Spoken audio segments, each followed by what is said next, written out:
In 1960, Warner Brothers Records released a spoken word record album called Introspection IV.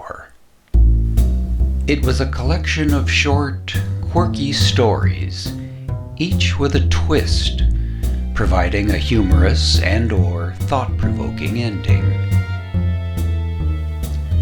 The various stories were written by Johnny Gunn and Frederick Brown, voiced by Johnny Gunn, and accompanied by music composed by Don Rolke.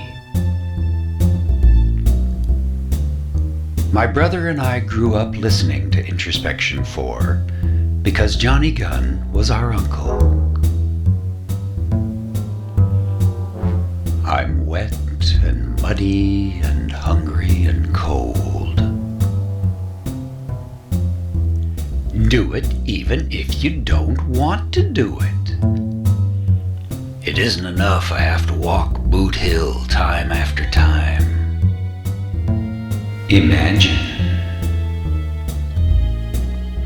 These and other phrases, as well as the stories themselves, became iconic to us and remain so to this day. And yet, we never knew the story behind the stories and the record. We'd never thought to ask. So in 2019, during a visit with our then 93-year-old uncle, we finally asked,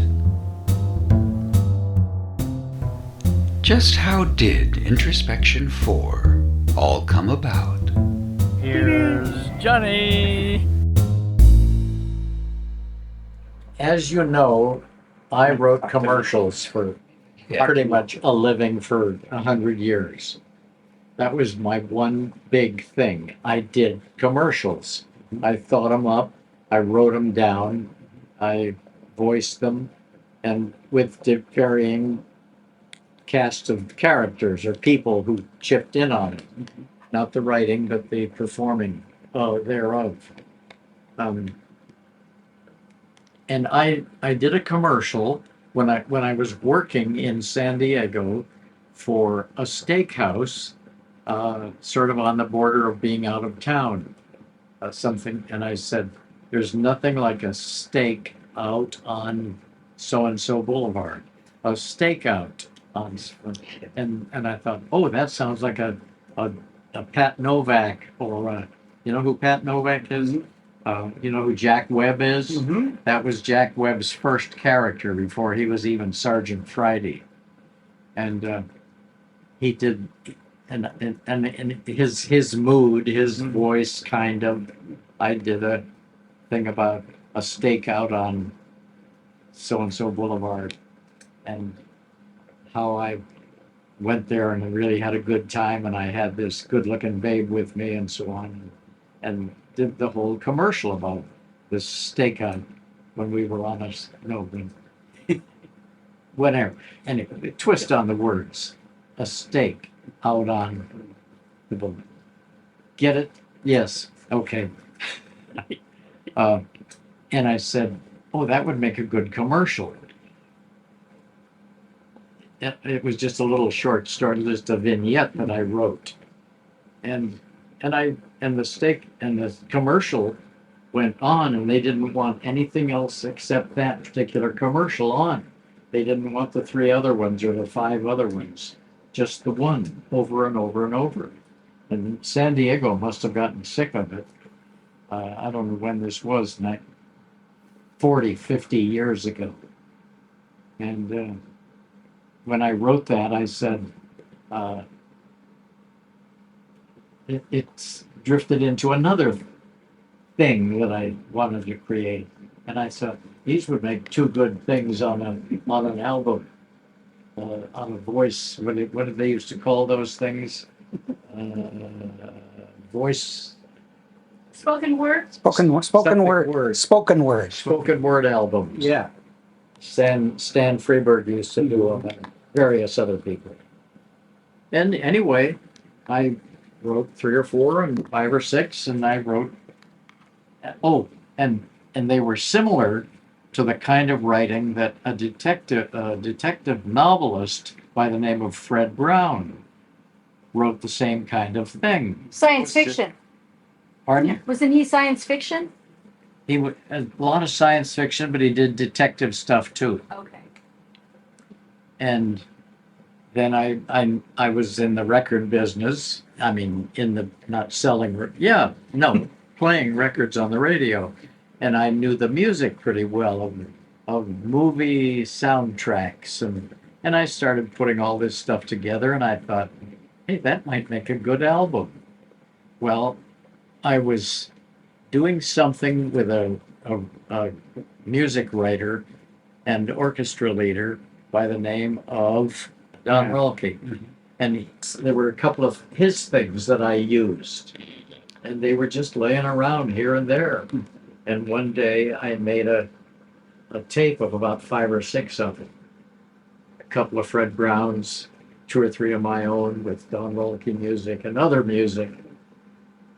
And Don Rolke and I got hired to do a commercial. It's completely separate from all this activity. We got hired to do a commercial, my voice, his music, a different kind of thing. It wasn't detective, it wasn't science fiction, it was just something else.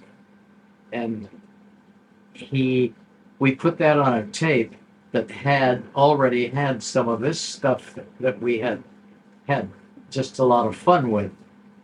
And we sent, it was on one side of the tape or something. It was on the same tape as the official commercial that we did for money, that we did as part of our job.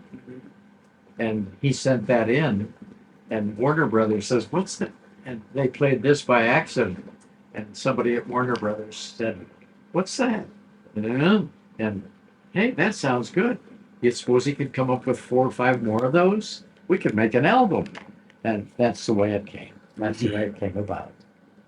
It was strictly by golly, not by plan, not by order, not by plot.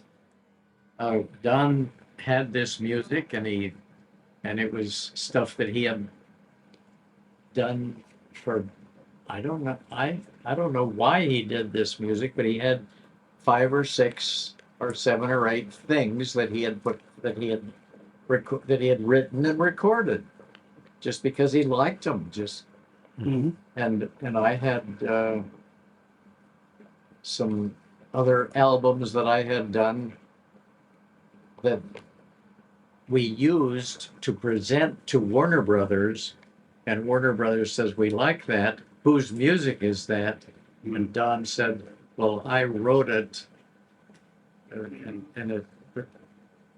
But some of it is movie music, but I can write stuff that's similar. They couldn't use the movie music because that belonged to somebody else. But Don could write stuff that was similar. Were there musicians on the stage playing music when you recorded the album, or was it playback or added later? Wait. No, we did a lot of it on the sound stage With musicians? with great musicians. Yeah, jazz guys. Jazz guys.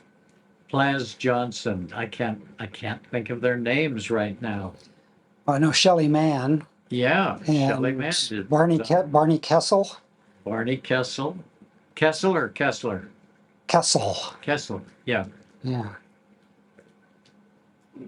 So the musicians, because you were kind of singing, sort of, on some of them. You were sort of talking along with the music and Yeah. getting some of your cues from the drums, and seems like when I listen to it. I think I was there for some of it. And I remember there was something in the one about the cat, about the pause, and I said it to as PAUSE or a pause in something, and it came out with the cat thing that it was the cat's pause or something. You called the attention or our attention to it.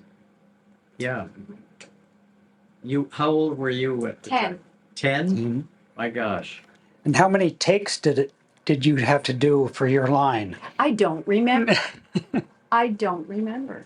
Thank Not you, very Daddy. many screens, not very many, because I think we had a maximum of 2 sessions that we produced the whole album in, and we might have done it in one day in the studio. Yeah. And the guys from Warner Brothers, I can't remember any of their names, that were running the session, that were producing the material, the end product.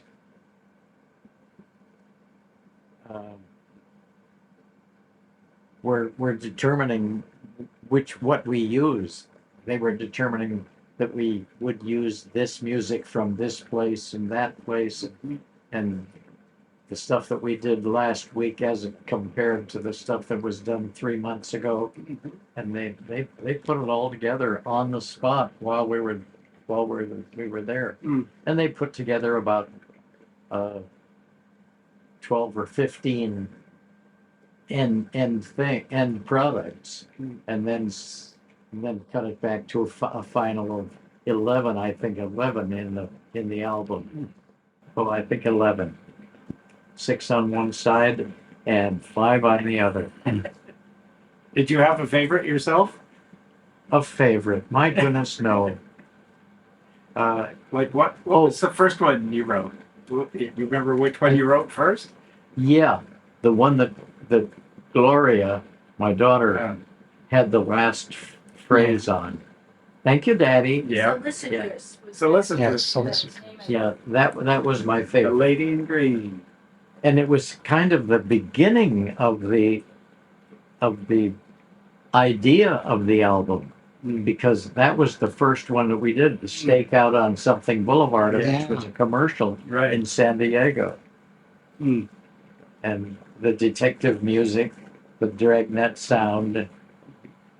Yeah, other than her, you're the only voice on it, aren't you? There's no other voices than yours. No, I'm the only one except Gloria with her one line, the 10-year-old. How many takes did it take you, Gloria? He oh, said, that, Oh, just one day. one That's day. all? That was it. Yeah, You just nailed it. yeah. he was a pro. That's right. Like, that's Was there any influence from Ken Nordine's word jazz albums? Not really. Not really? No, I don't believe there was any direct hookup or any direct theft. Yeah, I don't think I stole anything from him, or yeah. yeah, We were kind of careful not to do anything that was too similar. yeah. yeah. Well, I knew Introspection IV before I ever heard any Ken Nordine stuff, so Oh, really? I sort of connected the two. That this is kind of similar concept, Yeah. but very different. There was no crossover. No. And I guess spoken word albums were kind of popular back then. I think Yeah.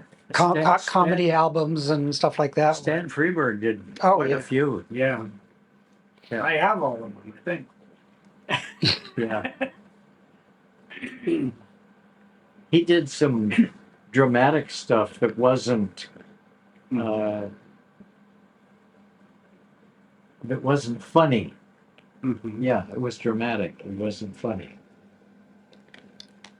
It wasn't comedy. Mhm. It was drama. And mine all was the same pattern of build up to the payoff, which was the opposite of what you were Right. thinking. Yeah, The twist, which was very Twilight Zone too. That's Yeah, I Twilight Zone suppose. was doing too. Yeah. So they're like little audio Twilight Zones. That was the golden age of science fiction Right. and all that stuff. So Twilight Zone, and Mhm. I think that was real influential in some of the stuff that. And honest to God, I always thought John Lennon heard his Oh, imagine. Imagine. I thought that too, and Yeah. I think John Lennon got the idea for his song Imagine from you Oh, really? because it's very similar. Imagine the spinning Oh, yeah. ball and Sure. And things that are real that seem so absolutely unbelievable Yeah. that are real, and then yeah. It's possible. I got a couple of ideas from other stuff. I can't remember what, but I know that feeling. I mean, you just said that. But we And- used to watch Twilight Zone every week. Rod Serling was huge, and Yeah. and you know, and Fred Brown wrote Arena, which is one of the most famous Star Treks Yeah, yeah, yeah. Mm-hmm. from the original series. Mm-hmm. And they did his story Arena again on Outer Limits, and I think they did it on Lost in Space. Yeah. I think they've done it in every science fiction, anthology ever. Yeah. Gloria said she wants to try and call Warner Brothers and find out what the status of the thing is. Yeah, well, it seems to me that they sold it to a guy They still have it. that I knew, Hmm. and he just didn't do anything with it. Hmm. So I don't know They if, would have gotten it back by now. Yeah. It reverts. Warner Brothers still owns it. He licensed it from Warner Brothers. They didn't sell it to him. okay, Hmm. okay. So they still got it. Does that answer our questions? I think so. It might. Yeah. I can't. Didn't you want to ask me something else?